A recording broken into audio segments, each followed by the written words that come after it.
Alright, let's dive into something that's both inspiring and deeply important, a story that's not just about an event, but about a movement. Imagine this, hundreds of young people from across Arkansas gathering in North Little Rock, not for a concert or a sports event, but for a free mental health symposium. Yes, you heard that right. In a world where mental health is still often swept under the rug, these kids are showing up to talk about it openly. And personally, I think this is a massive deal. It's not just about breaking stigma, it's about reshaping how an entire generation thinks about emotional well-being. What makes this really interesting is the context. Arkansas, like many places, has its challenges when it comes to mental health resources. But here's the thing, instead of waiting for change, these young people and their organizers are taking action.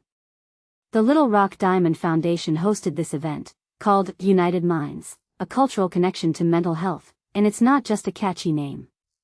It's a call to action. They're bringing together youth to talk about anxiety, depression, peer pressure, trauma, and self-identity, topics that, let's be honest, are still taboo in too many communities. One thing that immediately stands out is the focus on cultural connection. Mental health isn't a one-size-fits-all issue. It's deeply tied to culture, identity, and community.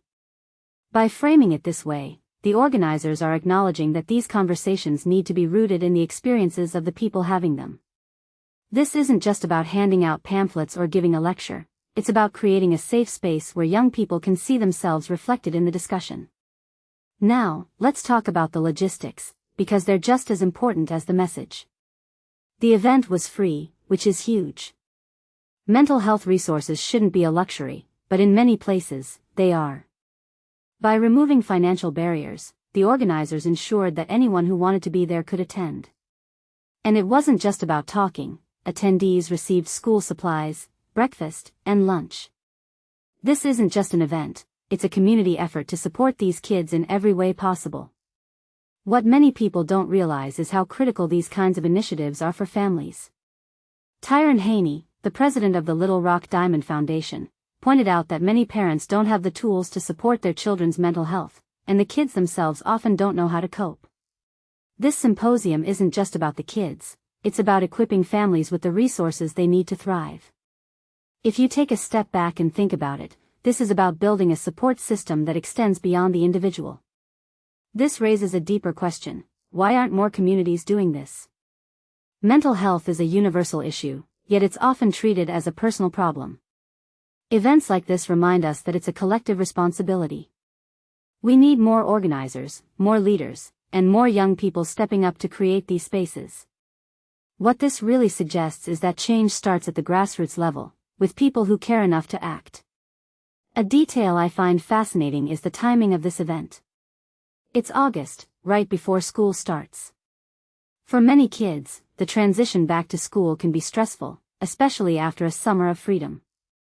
By holding this symposium now, the organizers are giving these young people tools to start the school year on a stronger footing.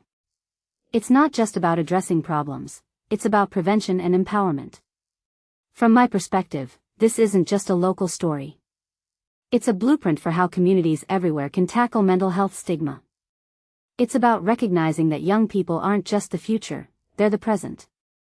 They're the ones driving these conversations, and they're doing it with courage and honesty.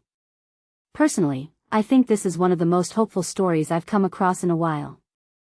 So, here's my closing thought: what if every community had something like this? What if we all prioritized mental health the way these young people in Arkansas are? It's not just about breaking stigma, it's about building a world where emotional well-being is as important as physical health. And that's a movement I'm proud to see taking shape. What do you think? Let me know in the comments. How do you see mental health conversations evolving in your community? Let's keep this dialogue going.